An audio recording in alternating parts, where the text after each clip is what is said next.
नमस्कार दोस्तों, पड़ताल दुनिया भर की में आपका स्वागत है। मैं हूं मुकुल सरल और हमारे साथ हैं हमारे खास मेहमान न्यूज क्लिक के चीफ एडिटर प्रबीर पुरकायस्थ।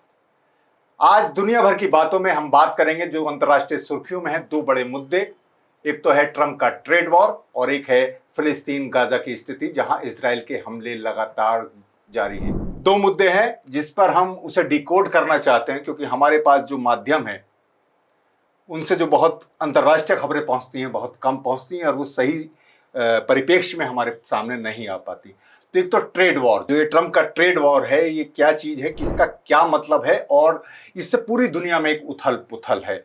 लेकिन जो गरीब हैं, गरीब मुल्क हैं, छोटे मुल्क हैं, और अगर हमने विकासशील भारत की बात करें तो सबसे पहले इस ट्रेड वॉर का क्या मतलब है और इससे भारत जैसे देशों पर क्या फर्क पड़ेगा, क्या असर पड़ने जा रहा है।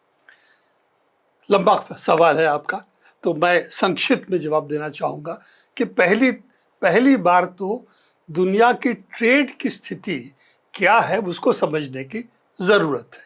तो मैं इसीलिए एक छोटा सा तस्वीर दिखाना चाहूँगा। इकोनॉमिस्ट की है जी, हमारी नहीं है। ये ना कहे कि न्यूज़ क्लिक कोई और किसी देश का प्रोपेगेंडा कर रहा है। अब जानते ही हैं ये लोग कहने के लिए बैठे हुए हैं।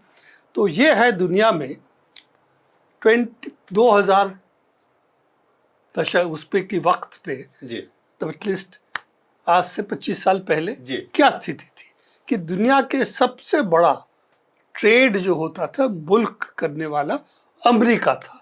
अब दुनिया के आप देख सकते हैं इस मानचित्र में, दुनिया की जो मानचित्र है इसमें ब्लू देश जो है वो अमेरिका के साथ उसका सबसे बड़ा ट्रेडिंग पार्टनर अमेरिका है जी, और चीन के साथ जो सबसे बड़ा ट्रेडिंग पार्टनर है चंद मुल्क उस वक्त थे। 20 साल बाद 2020 आज दृश्य बिल्कुल अलग है और 25 में तो और भी खराब हालत हुई है अमेरिका की।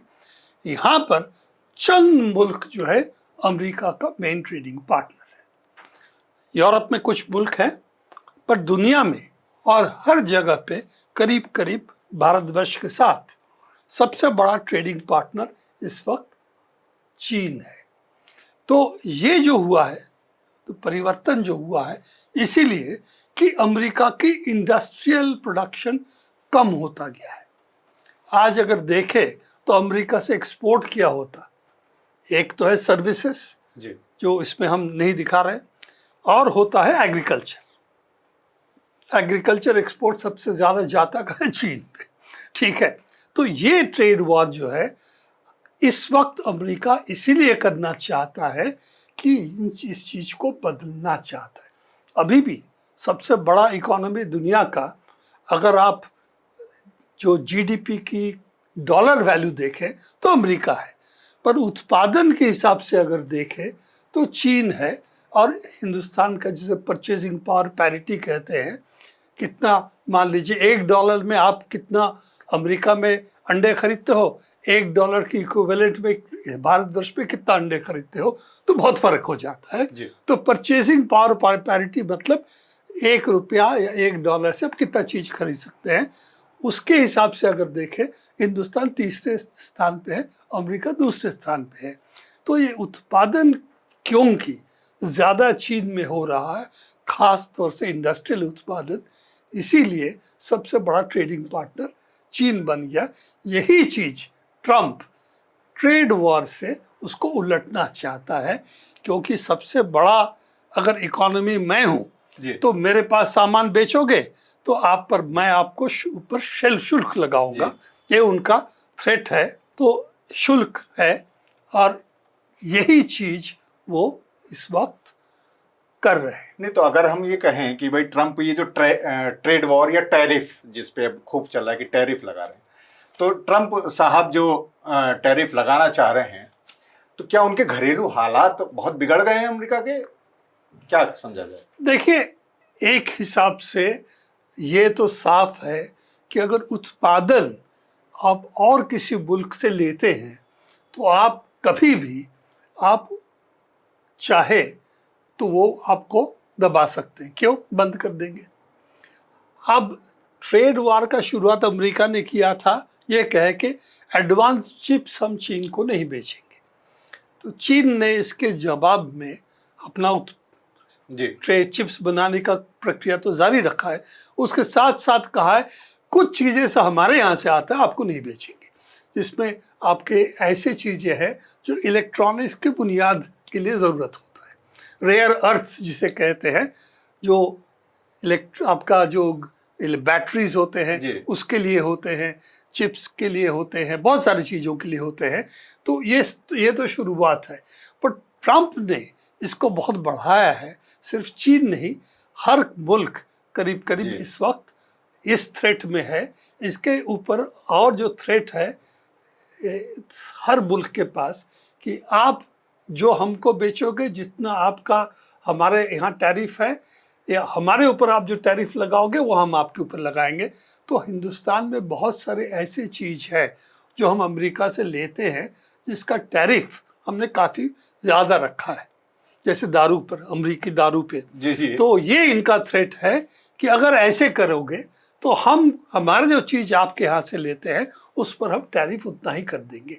तो ये जो थ्रेट है अब जहाज़ों पे आया है, और ये बहुत दिलचस्प इसीलिए है कि दुनिया में इस वक्त सबसे ज़्यादा जहाज चीन में बनता है। मालवाहक जहाज जो है, जिसको कैरियर शिप्स कहते हैं, कंटेनर शिप्स, कंटेनर्स भरे पड़े हुए हैं। और आजकल बहुत बड़े पैमाने पे कंटेनर शिप्स के जरिए ट्रेड होता है। सबसे बड़े जहाज यही है तेल के अलावा। तो ये जो जहाज़ें हैं तेल के अलावा, जो ने कहा तेल के जहाज़ें भी, ये चीन में सबसे ज़्यादा पैदा होते हैं, मतलब बनाए जाते हैं। अगर हम देखें, अमेरिका 20, 30, 40 साल पहले जहाज़ें बनाता था, वॉरशिप्स बनाता था, आजकल नहीं बना पा रहा है। तो ये जो है उनकी शिपिंग इंडस्ट्री की हालत है। तो उसको सुधारने के लिए ट्रंप ने कहा है कोई भी चीन से अगर जहाज खरीदेगा, कोई भी शिपिंग लाइन, शिप्स की मालिक होते हैं प्राइवेट, कोई भी शिपिंग लाइन जहाज अगर खरीदा है, खरीद रहा है या भविष्य के लिए ऑर्डर प्लेस किया है, तो उस पर, उस शिपिंग लाइन पे हम 1 बिलियन से 2 मिलियन, 3 मिलियन डॉलर हम उस पर ड्यूटी लगाएंगे पनिशमेंट के हिसाब से, जब भी कोई अमेरिका पोर्ट में आएगा। मतलब आप 3 पोर्ट में अगर गए सामान लेके अमेरिका में, 3 मिलियन डॉलर देना पड़ेगा। तो ये जो चीज़ है, इससे जो मालवाहक जहाज है वो कह रहे हैं इससे तो हमारे लिए ट्रेड करना अमेरिका से असंभव हो जाएगा। तो ये अगर होगा तो अगर पनिशमेंट के तौर पे ये लेवी किया जाता है तो नुकसान किसका होगा? अमेरिकन कंज्यूमर्स को होगा, क्योंकि ये परचेजिंग प्राइस जो है वो बढ़ जाएगा। ड्यूटी तो वसूल इनसे नहीं होगी ना, ड्यूटी वसूल तो अपने देश के जनता से ही होगी, क्योंकि सामान की तो अगर हम इसी को समझें, क्योंकि ये बात आई है, क्योंकि पूरी दुनिया में इससे लेकर उथल पुथल है। वो कह रहे हैं 2 अप्रैल से मैं ये करने जा रहा हूँ, 2 अप्रैल से ये टैरिफ है। तो अगर हम कहें कि कुछ देश उसी की भाषा में जवाब दे रहे हैं, जैसे कनाडा की भी बात आई है, लेकिन मैं समझना चाहता हूं, अब हम यहाँ से लौटें अगर अमेरिका और चीन से, भारत जैसे देश के सामने क्या नई स्थितियां पैदा हो रही हैं इसको लेकर? अहम सवाल है, क्योंकि हमारे ऊपर टैक्स की बोझ काफ़ी बढ़ेगी, कोई दो राय नहीं है। जब भी आप अमेरिका के साथ व्यापार करोगे तो ट्रंप की जो कहना है, और भारतवर्ष को साफ धमकी दिया हुआ है कि आप टैरिफ घटाइए, बाहर अमेरिका से सामान आएगा उस पर अगर आप टैरिफ इतना रखेंगे उतना टैरिफ आप पर भी पड़ेगा। और हिंदुस्तान में धमकी जो है वो बहुत सारे चीज़ों पे है। तो ये अगर चला तो साफ है कि हमारा अमेरिका से लेन देन करना, उसमें काफ़ी नुकसान होगा। तो यानी बाजार, नागरिक, सब पे ही फर्क पड़ेगा। तो मोदी जी का ये है कि किन चीज़ों को लेके वो नेगोशिएट करेंगे, ये देखने की बात है। वो लगातार चल भी रहा है, अमेरिका भेजे भी गए, विदेश मंत्री भी गए और भी गए, तो लेकिन अभी कह रहे हैं कि कुछ हल नहीं हो पाया। लग तो ये रहा है कि हम अमेरिका से, जैसे कनाडा या मेक्सिको ने कहा है कि हम नहीं मानेंगे, उस रास्ते पे हम नहीं हैं। हम समझौते के रास्ते पे हैं, पर समझौता अगर करेंगे तो किस आधार पे करेंगे? शर्त क्या क्या रहेगी? जी। शर्त क्या रखेंगे? क्या हम उनसे हथियार खरीदेंगे? हम उनकी F-35 हवाई जहाज खरीदेंगे? उनकी सबमरीन्स खरीदेंगे? अमेरिका कौन चीज़ आजकल बेचता है? तेल खरीदेंगे जो काफ़ी महंगा है। रूस और ईरान से अगर हम तेल खरीदें काफ़ी सस्ता है। वेनेजुएला से तेल खरीदा तो हम पर पनिशमेंट के तौर पे उन्होंने पेनल्टी लगा रहा है अमेरिका।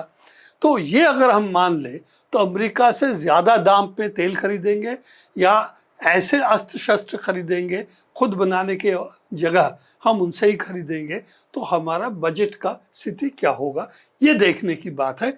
अमेरिका का अब शुल्क देंगे, टैक्स देंगे तो जनता को क्या देंगे, ये सबसे बड़ा सवाल हालांकि ये है। सवाल, क्योंकि एक बातचीत में आपसे बात भी हुई थी कि एक बड़ी चर्चा का विषय है, मतलब एक विस्तार से बात, लेकिन कुछ एकदम एक आम आदमी कैसे समझे अगर कोई एक व्यक्ति कह रहा है कि आप जितना मुझसे टैक्स लेते हैं मैं उतना ही लूंगा, तो क्या इसमें कोई बुराई है या इसमें कोई पेच है?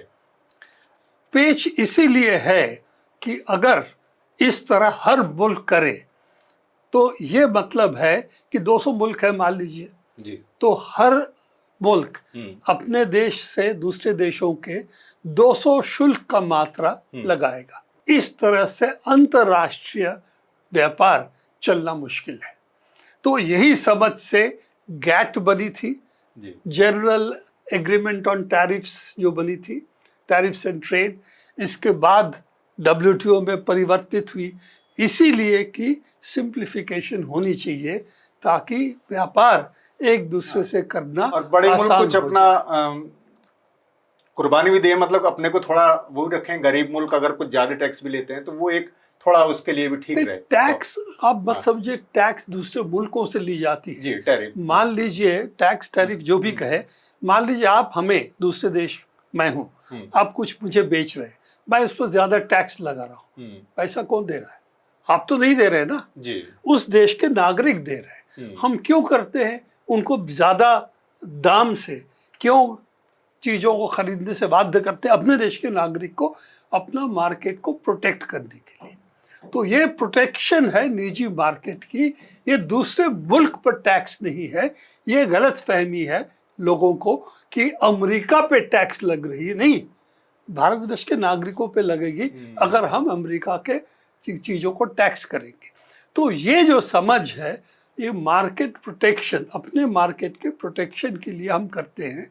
इसीलिए इसको समझना कि दूसरे मुल्क से पैसा मिल जाएगा, यह गलत है। ट्रंप का जो समझ है हम दूसरे मुल्क को टैक्स करके वहाँ से पैसे हमारे यहाँ आ जाएगा, एक गलत फहमी है। इसीलिए इस वक्त अमेरिका का स्टॉक मार्केट गिर रहा है। अमेरिका चाहता है इस ट्रेड वॉर से रीडिस्ट्रीब्यूशन ऑफ वेल्थ दुनिया में करने की कोशिश करेगी। क्या सफल होंगे? मैं समझता हूँ ये सवाल तो भविष्य के लिए है, पर ये सही है कि उत्पादन में अगर आप कमज़ोर पड़ गए तो आप फाइनेंशियल जितना भी जगलरी करेंगे उससे आप निकल नहीं सकते। तो इसीलिए प्रोटेक्शन अपने मार्केट को कर रहे हैं, सही बात है, पर उत्पादन करने की क्षमता क्या अमेरिका में इस वक्त है? उसको फिर से बढ़ाने का क्षमता है या नहीं, यही प्रश्न चिन्ह है। और सिर्फ दादागिरी से आप लोगों से वसूली कुछ दिन के लिए कर सकते हो, बहुत दिन के लिए नहीं कर सकते। अमेरिका का क्राइसिस वही है। तो प्रबीर ने बिल्कुल सही कहा कि दादागिरी से ये जो वसूली वाला एक पूरा चल रहा है कि थ्रेट देकर, तो अब देखना ये है कि क्योंकि ये भविष्य का सवाल है कि किस तरह के प्रभाव हमारी अर्थव्यवस्थाओं पर पड़ते हैं, हमारे नागरिकों पर पड़ते हैं। तो ये एक देखने वाली चीज होगी। तो अब हम चलते हैं अपने दूसरे मुद्दे की ओर। बात गजा की, फिलिस्तीन की, इजराइल का सहयोगी अमेरिका, फिलिस्तीन के पक्ष में बहुत सारे देश, बहुत सारी चीजें, बहुत कुछ घट रहा है। लेकिन इजराइल, एक चीज जो लगातार घट रही है वो इजराइल की बमबारी, इजराइल का नरसंहार फिलिस्तीन में, गजा पट्टी में लगातार जारी है। वो लगातार जो सीज फायर भी हुआ वो भी कोई ऐसा कामयाब नहीं दिखाई दिया। हमास को लेकर जो बातचीत हुई, हमास का कहना है कि इजराइल ने समझौते को पालन नहीं किया, उसकी शर्तों का पालन नहीं किया। इजराइल दोबारा बमबारी शुरू कर चुका है, बच्चे मारे जा रहे हैं, हजारों की संख्या में वहाँ नागरिक जो बेघर हो रहे हैं दोबारा से। बहुत मुश्किल समय है, रमज़ान का समय भी है ये, कि तमाम जो फ़िलिस्तीनी नागरिक हैं, मुसलमान नागरिक हैं, वो रोजे रखते हैं, ईद आ रही है और उस दौरान वहाँ विध्वंस है, बर्बादी के मंजर दिखाई दे रहे हैं। तो प्रबीर, सीज फायर की बात चली थी, उम्मीदें जगी थी, इजराइल फिर हमलावर हो गया, एक तरफा बमबारी, एक तरफ हत्याएं, ये सब जो घट रहा है, अब हम इन्हें नए संदर्भों में कैसे देखें कि क्या इसका कोई सलूशन, कोई शांति की राह आगे निकलेगी या इजराइल और ज्यादा हमलावर रुख अपनाएगा? हमलावर रुख तो अपना ही चुका है, इससे ज़्यादा हमलावर रुख क्या होगा वो तो कहना मुश्किल है। पर आप जो कह रहे हैं उसकी एक ख़ास बात हम बताना चाहेंगे कि बमबारी करके ये नॉर्थ गाज़ा जो है, यहाँ नेत्ज़रीम कॉरिडोर यहाँ बात कर रहे हैं, ये करीब 80 से 85% बिल्डिंग यहाँ गिर चुकी है। यहाँ पर कुछ बची खुची है और थोड़ा सा ज़्यादा जो एकदम सादर्न एंड पे है, रफ़ा जो इजिप्ट के लगवा हिस्सा है, उसमें ज़्यादा मकान अभी भी है, शायद 20, 30, 40% तक होगा। पर ये इलाका पूरी तरह से बर्बाद हो चुका है। और यहाँ पर लोग जो वापस जा रहे थे उन पर फिर बमबारी शुरू हुआ है। और नेत्ज़रीम कॉरिडोर पे कब्जा जो इजराइल ने कहा था हम छोड़ देंगे, उन्होंने नहीं छोड़ा।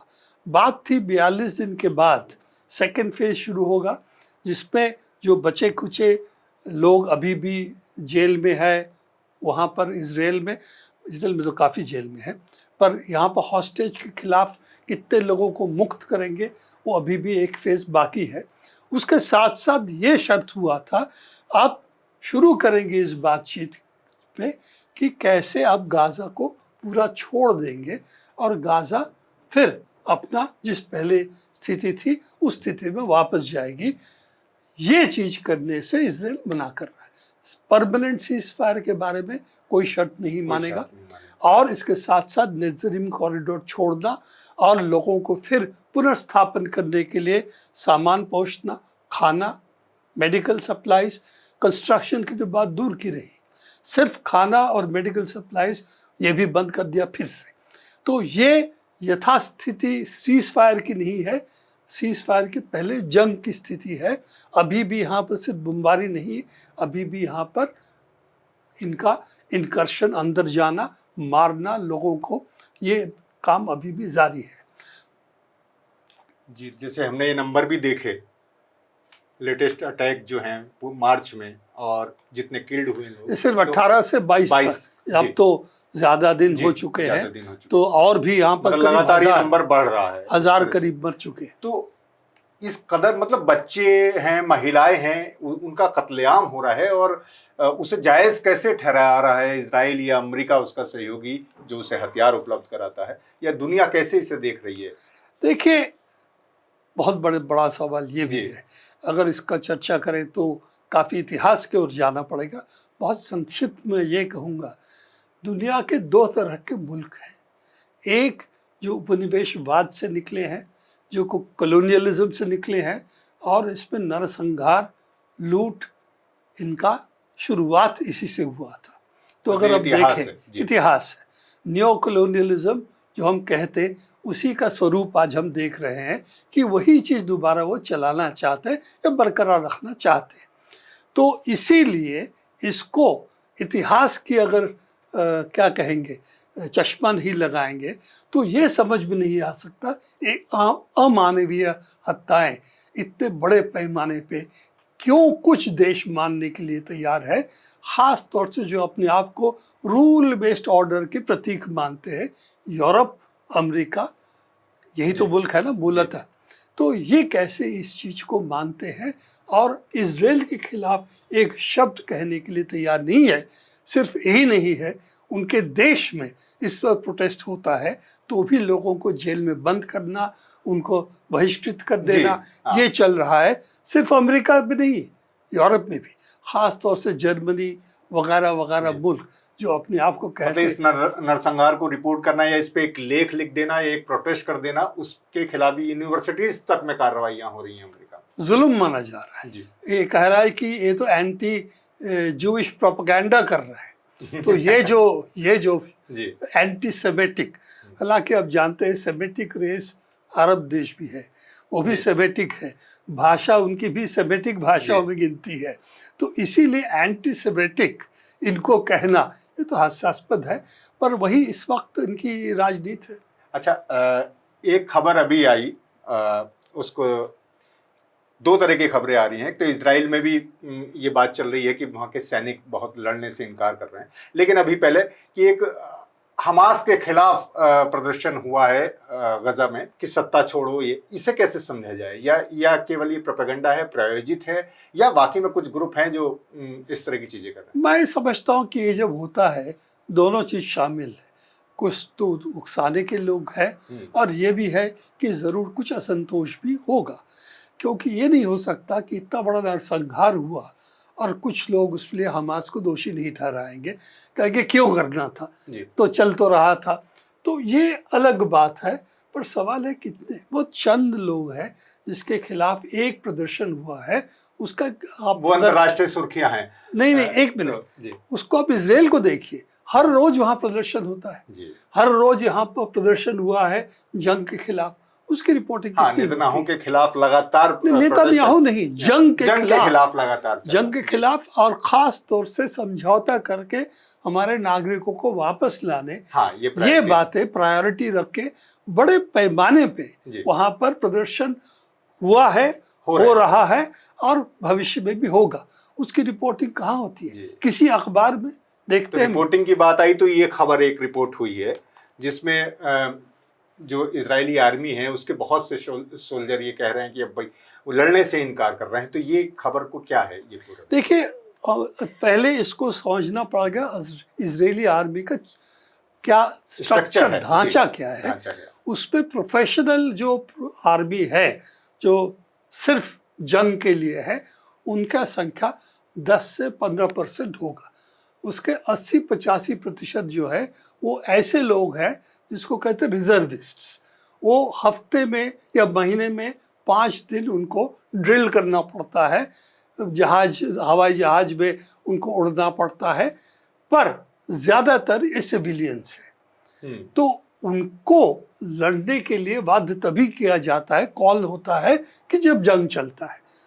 तो रिजर्विस्ट जो है, जो 80-85% इजरायली आर्मी के हैं, वो इनकार कर रहे हैं कि हम जब कॉल अप होता है हम नहीं जंग में जाएंगे। ये एक हमारी खबर नहीं, टाइम्स ऑफ इजराइल वो प्रो गवर्नमेंट एक हिसाब से मानी जाती है, क्रिटिक नहीं है सरकार की, वो भी रिपोर्ट कर रहे हैं। मतलब ये बड़े वाइड स्प्रेड, काफी बड़े पैमाने पर हो रहा है। एक रिजर्विस्ट का एक सेक्शन कह रहा है हम और जंग नहीं करना चाहते। जी, तो यही इसमें ये भी पूरा जो आया था इजराइल न्यूज़ का ही, हरेट्स, ये भी हरेट्स को माना जाता है एंटी नेतन्याहू, थोड़ा सा प्रगतिशील है इजराइल को माहौल को देखते हुए, तो उन्होंने भी यही रिपोर्टिंग किया है। इसलिए टाइम्स ऑफ इजराइल की रिपोर्टिंग इसीलिए हमने रखा है कि लोग जाने कि ये सिर्फ प्रगतिशील तबकों का नहीं है इजराइल में, बड़े पैमाने पर भाई लंबी जंग हो गई है और लगातार लोग मर रहे हैं। और ऐसे अखबार जो करीब करीब जंग के पक्ष में नहीं, काफी अगुवाई होकर जंग कहता होना चाहिए कहा था, उसको ताली बजाने वालों में से, वो भी अब इसकी रिपोर्टिंग कर रहे हैं। तो अगर हम यही इजराइल, गाजा, इन सबको हम समझें तो इसमें यमन का भी जुड़ता है। यमन में भी एक जो होती हैं वो भी फिलिस्तीन की तरफ से लड़ते दिखाई दे रहे हैं। ये डेवलपमेंट क्या है? और रेड सी का जो उन्होंने जिस तरह से पूरा एक बंद किया है उसे, तो वो ब्लॉकेट किया जहाज़ों का। उन्होंने जहाज़ों का ब्लॉकेट नहीं किया, उन्होंने कहा है जो इजराइल में जाएगा सामान लेके उसको हम जाने नहीं देंगे। पर क्योंकि कौन जानता है कौन सा जहाज कितना सामान इजराइल के लेके जा रहा है और किसी के लिए लेके जा रहा है, इसीलिए डर के मारे ज़्यादातर जहाज जो है वो अफ्रीका घूम के जा रहे हैं। आप देखेंगे और करीब 11-12 हज़ार किलोमीटर एक्स्ट्रा पड़ जाता है अगर यूरोप उनको पहुंचना पड़ रहा है एशिया से। ये अगर हम देखें तो ये है आपका रेड सी, ये मेडिटेरेनियन समुद्र है जिसके तट पे नॉर्थ अफ्रीका पड़ता है और यहाँ पर यूरोप भी पड़ता है। तो ये अगर इधर से घूम के जाना पड़ता है तो यूरोप पहुँचने के लिए करीब 12,000 किलोमीटर उनको एक्स्ट्रा जाना पड़ता है और इसका खर्च बढ़ जाता है। और हमने पहले भी चर्चा किया है, दुनिया के सबसे बड़ा सप्लायर जो है इस वक्त चीन और साउथ ईस्ट एशिया है, ये भी है। तो ये जो है, जो सप्लाई करेगा इतना लंबा घूम के जाएगा, भारतवर्ष से होगा तो ठीक है, हमसे भी, हमारे से भी जो एक्सपोर्ट इंपोर्ट है उसकी भी खर्चा बढ़ जाएगी, उसका भी जो दूरी है बढ़ जाएगी। तो ये सब देखते हुए यमन के पास एक कम से कम एक क्या कहेंगे चाबी है, जिससे दुनिया के व्यापार पे उसका इम्पैक्ट पड़ने का असर पड़ता है। ये है उनके हथियार। तो लगातार वैसे हुती पे भी हमला है, अमेरिका लगातार उसे खत्म करने की कोशिश कर रहा है। यमन गृह युद्ध से निकला है, गृह युद्ध अभी भी है, थोड़ा सा ठंडा पड़ा है अभी।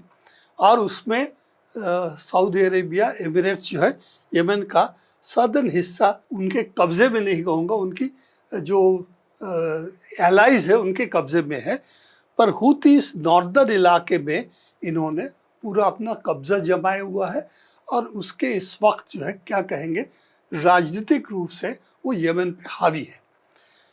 इन्होंने सऊदी से लंबा जंग लड़ा, जो एमिरेट्स आए थे यहाँ पर लड़ने, उनसे जंग लड़ा।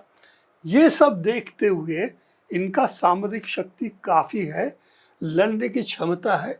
ऐसा इलाके हैं, काफ़ी हिली इलाके हैं जो उस पर आसानी से कोई घुस नहीं सकता। तो हुती ये भी है कि यमन की सभ्यता बहुत पुरानी है। सबसे पहला दुनिया की, जिसको स्काई स्क्रेपर्स कहेंगे, वो साना में मिलेगा आपको, ठीक है। तो इसकी इतिहास बहुत पुरानी है। उस पर काफ़ी बमबारी अमेरिका करके पहले सोचा था कि इस पर हम उनको दबा देंगे, ये नहीं हुआ। और उन पे एक लंबा अनुभव हैं, लड़ाके हैं, वो लड़ रहे हैं लगातार। और दूसरी बात जो है कि क्यों नहीं इतने सारे समृद्ध मुल्क, सामरिक शक्ति रखने वाले क्यों नहीं लड़ पा रहे हैं यहाँ पर, हुतियों को हथियार घेरने से क्यों बाध्य नहीं कर पा रहे हैं। इसीलिए एक असली चीज़ समझना पड़ेगा कि दुनिया की सामरिक शक्ति खास तौर से समुद्र में, ओशंस में काफ़ी बदला है। क्या बदला है कि ड्रोन्स, ये जो है पूरा तस्वीर को बदल दिया है। एक ड्रोन का कीमत बहुत कम है जी, $1,000 $2,000 काफ़ी बड़ा ड्रोन होता है। ऐसे ड्रोन अगर एक जहाज को ख़त्म कर सकता है, तेल लेके जा रहा है, उसमें 2 मार दिया, आग लग गई, तो मान लीजिए एक बहुत बड़ा आफत आ जाएगी पूरे इस इलाके में। तो ये जो देखते हुए तेलवाही जहाज जो है सब घूम के जा रहे हैं। तो दुनिया पे इन पर कब्जा करना अमेरिका के लिए, नेटो के लिए बहुत मुश्किल दिख रहा है। 1.5 साल से कोशिश किए, फिर से कोशिश करेंगे। तो ट्रम्प का जो समझ है कि बमबारी करके ख़त्म कर देंगे, इससे हुती डरते नहीं है, क्योंकि 1.5 साल नहीं, 2 साल नहीं, 5-6 साल, 7 साल, 8 साल वहाँ गृह युद्ध, 5-7 साल सऊदी अरेबिया के खिलाफ जंग, एमिरेट्स के खिलाफ जंग। एक तरह से मतलब फिलिस्तीन का तो मसला है ही, लेकिन जो ट्रेड वार वो कर रहे हैं, एक ट्रेड वार इस तरह से भी ये चल रही है। हुती से साफ कहा है कि सामान जा रहा है इजराइल, हम उसको जाने नहीं देंगे। तो इजराइल के समर्थन में जब तक युद्ध विराम था, तब तक उन्होंने हमला बंद किया। युद्ध विराम खत्म हुआ, फिर गाजा पे अटैक शुरू हुआ, तो सॉलिडारिटी में इन्होंने कहा हम अपना जंग फिर शुरू, क्योंकि इजराइल भी तमाम मतलब दवाई तक नहीं पहुंचने दे रहा है फिलिस्तीन तक। तो यही सब बात है। तो यहीं से अगर हम आगे बढ़ें, यही रूट लेके आगे बढ़ें, तो यमन की बात आई, तो अब हम थोड़ा ईरान की तरफ अगर चलें, तो ईरान भी उस सब सीन में शामिल है। ये सब उसके लिए किस तरह से बन रही हैं चीज़ें और वो उसे देख रहा है। मैं थोड़ा सा आपको लार्जर पिक्चर दिखाना चाहूँगा कि अमेरिका में बहुत पहले जो एक सीक्रेट कह सकते मैप था, पब्लिक हो गया था कि 7 मुल्क अमेरिका गिराएगी, यहाँ पर कब्जा करेगी। तो ये उसका डिक्लेरेशन था। इस पे 7 मुल्क उनके निशाने पे था, उसका मैप पब्लिक है। तो यहाँ पर एक मुल्क तो यमन है, सोमालिया है, ये आपका इथियोपिया, जी लेबनान है, सीरिया है, इराक है, हो ही चुका था, वहाँ तमाम बात। और ईरान है। तो यहाँ पर तो इन्होंने कामयाब हो गए, जी तख्ता पलट दिया। सोमाली विध्वस्त है, विध्वस्त बिल्कुल। वहाँ पर तख्ता नहीं पलटा है। इथियोपिया नशाने में है, वहाँ भी गृह युद्ध चल रहा है। लेबनान गृह युद्ध चल रहा है। सीरिया में तख्ता पलट दिया, तो इराक को कब्जा कर लिया, पहले बताया। तो ये सब देखते हुए सबसे बड़ा बचा यहाँ पर ईरान। वो इस वक्त सबसे बड़ा उनका लगता है, इजराइल का दुश्मन मानते हैं और अपना भी दुश्मन मानते हैं, क्योंकि ये तेल बहुल इलाका है, तेल दुनिया के लिए बहुत ज़रूरी है, और इसीलिए इस पर कब्जा करना मतलब है कि दुनिया की एनर्जी सप्लाई जो है उस पर कब्जा करना। तो इसीलिए इस पिक्चर को अगर आप देखें तो ईरान उनको लगता है यही मूल है, इसको अगर हटा लेंगे तो हमारे पास कोई रेजिस्टेंस नहीं रहेगा। लेबनान को समर्थन करता है, सीरिया को समर्थन करता था, यमन को समर्थन करता है, और जो भी लड़ाई अभी भी रेजिस्टेंस इराक में है उस पर भी ईरान कहते शामिल है।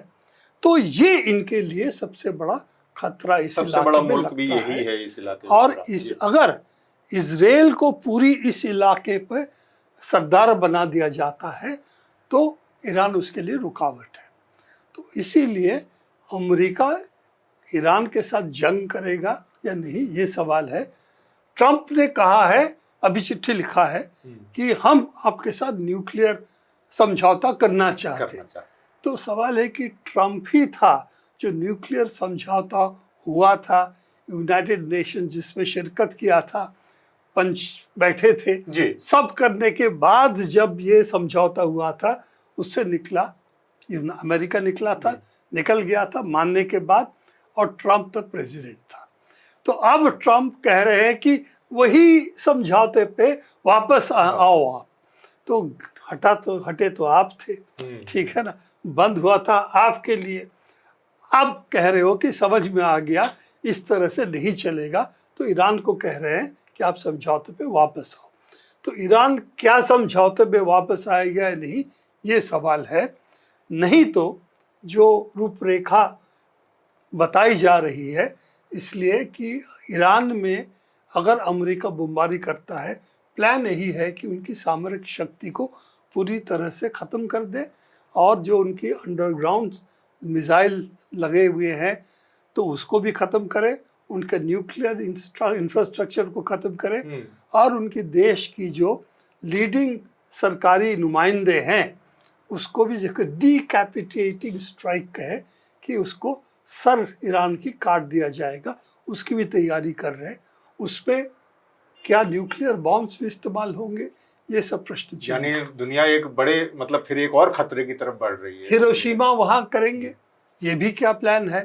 तो पर इतने सारे मोर्चे अमेरिका एक साथ खोल रहा है, कहीं ट्रेड वॉर कर रहा है, कहीं वो फिलिस्तीन वाला इजराइल को कर ही रहा है सब, और एक ईरान, मतलब एक तो टसल चल रही थी, लेकिन इस तरह सीधे युद्ध में क्या ये पॉसिबल या व्यवहारिक दिख रहा?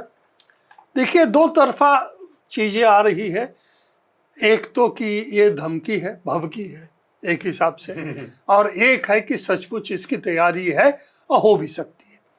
तो अब ये मैंने बहुत पहले भी कहा है जी। लगातार इन चीज़ों को मैं दोहराता हूँ, इंसान को प्रेडिक्ट करना बड़ा मुश्किल है। और मुल्क की बात नहीं है यहाँ पर। ट्रंप और उनकी दायरे, उनके जो चारों तरफ जो गुट है वो क्या करेंगे वो समझना मुश्किल है, क्योंकि इंसान को, एक इंसान को, 5 इंसान को प्रेडिक्ट नहीं कर सकते। समूह क्या करेगा, देश क्या करेगा, वो अलग बात है। पर जिस तरह से पूरी तरह इन्होंने ब्रेक करके पुरानी चीज़ों को छोड़ के नए सिरे से राजनीति करना चाहते हैं, ये इसीलिए ये किस रास्ते पे जाएगा ये बताना बड़ा मुश्किल है। तो प्रबीर, आपको अब शुक्रिया कहा जाए, मुझे लगता है सारी बातें आ गई। पूरा हमने ट्रेड वार से शुरू किया, फिर हम गजा पहुंचे, गजा से यमन, फिर ईरान, और ये जो पूरा, तो लास्ट एक कंक्लूजन मैं पूछूंगा कि ये जो पूरा सिनेरियो आपको दिख रहा है, पूरा जो सीन बन रहा है एक देश का, फिलिस्तीन को लेकर इस सब का क्या असर पड़ेगा, और पूरी दुनिया को लेकर एक कंक्लूड आपका अगर। मैं समझता हूँ कि इस वक्त काफ़ी क्या कहें संकट में समय है दुनिया के लिए, क्योंकि किस तरह जंग चल सकती है, चाहे वो एक्चुअल जंग जो ईरान को लेके, इजराइल को लेके हो सकती है, और दूसरी तरफ जो आर्थिक जंग चल रही है उसकी परिणाम क्या होगा, किस जगह पे पहुंचेगा, ये बताना इस वक्त मुश्किल है। तो मैं भविष्यवाणी इसके बारे में नहीं कर सकता हूँ, क्योंकि कुछ ऐसे लोगों के हाथ में इस वक्त सत्ता है अमेरिका में जिसके बारे में भविष्यवाणी करना आसान नहीं है। प्रबीर ने वाकई कहा, सही कहा कि भाई प्रेडिक्ट करना इंसान को बहुत मुश्किल है, और ट्रंप को प्रेडिक्ट करना ये और भी मुश्किल है कि वो कब क्या कदम उठाएंगे, और आदमी की महत्वाकांक्षा, लालच ये कहाँ पहुंच जाए। और क्योंकि इतिहास में हमने बहुत युद्ध भी देखे हैं जिस तरह से हुए हैं, ना चाहते हुए भी हमने देखा कि किस तरह से दुनिया की तबाही हुई है। एक संकट का समय तो है, लेकिन हम उम्मीद भी रखेंगे कि सब धीमे धीमे, मुझे लगता है कि ये भपकी ही साबित हों चीज़ें, और एक दुनिया अपनी पटरी पर लौटे, फिलिस्तीन में भी शांति स्थापित हो, इजराइल का नरसंहार रुके। तो हम मैं एक सिर्फ बात करना चाहूँगा कि मेरे ख्याल से अहम एक सवाल है कि हम क्या करेंगे, जनता हर मुल्क में क्या करेगी, ये भी बहुत अहम सवाल है। यही इसी पर सारी उम्मीद टिकी है कि जनता क्या, क्योंकि जनता इजराइल में भी विद्रोह कर रही है, उठ रही है जंग के खिलाफ, नेतन्याहू के खिलाफ, अमेरिका में भी ट्रंप का तमाम बातों पर विरोध है, और भी तमाम मुल्कों में अपने अलग अलग तरह के विरोध हैं, जो भी एक डेमोक्रेसी को बचाना चाहते हैं, अपने अपने संविधान को बचाना चाहते हैं, वो चल रही हैं। तो मुझे लगता है कि इसी नोट पर हम अगर ख़त्म करें बात को, और क्योंकि इतनी तेज़ी से उथल पुथल और बदलाव हो रहे हैं, और 2 अप्रैल भी आने वाला है, उसके बाद के जब हम अगले सप्ताह बातचीत करेंगे, दुनिया भर की पड़ताल करेंगे, तो मुझे लगता है उसके कुछ कुछ रुझान भी हमें दिखने लगेंगे। तो फिलहाल के लिए शुक्रिया, बहुत बहुत धन्यवाद। धन्यवाद।